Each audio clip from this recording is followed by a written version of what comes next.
E6G1 Reflection. I'm your host, Megan. Today we are going to reflect on the process of web design.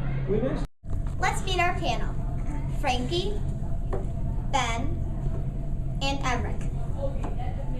What would you do differently in terms of planning, teaming, or site construction? Explain. I think that we could have done a few things differently for thinking or planning before we actually made the website.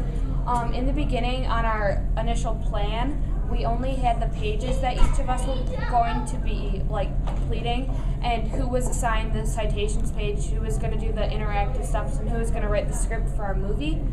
I think that we should have had a date for each page that needed to be done, or each page, or when our movie had to be done, so that we weren't rushing towards the end of the project, so that we would have gotten done faster. I think it probably would have been better if we specifically outlined what we needed to have for each page, what time it needed to be done, then have the site already laid out before we went to actually build the site. The thing I think we could have done better was we probably could have added more interactive material. We didn't have any quizzes or any games that we put on the site that had to do with our topic. So I think we could have done that, and also added more movies to it because we had our movie, but we didn't have any linked movies from YouTube. Did you follow directions? How often did you refer to them? Did your method work? Explain. I think that our group followed directions pretty well. We all had the content we needed. We each had 3 paragraphs. We did our bibliography page. We made our movie in time. The only thing that we didn't really do or execute as well as we should have is the interactive pieces on our website.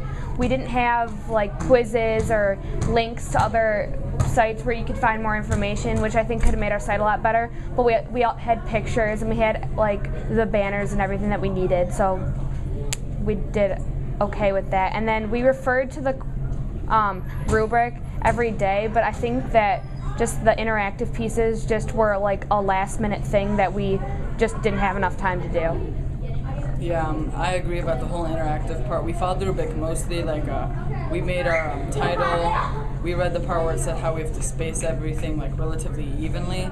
I think the only thing we needed to work on our website was just interactive pages, and also how many videos we put in. I think we followed directions pretty well, and we referred to the rubric pretty often, but we left the interactive pieces till the very end to make sure everything else was good, which probably wasn't the best decision.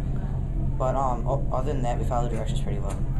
Were your pages proofread? Did you make changes based on the proofreading?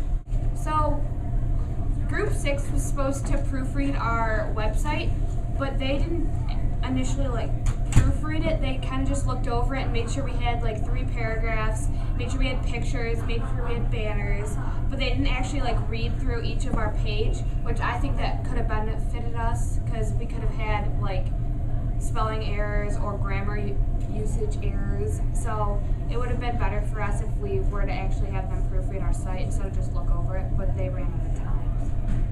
Yeah, same thing. We had the time to get this. Well, we didn't. We were starting to run out of time, and that's why a lot of our pages were read over but not proofread, because we're still trying to put in the less pieces of text and less titles and get all of our pages done.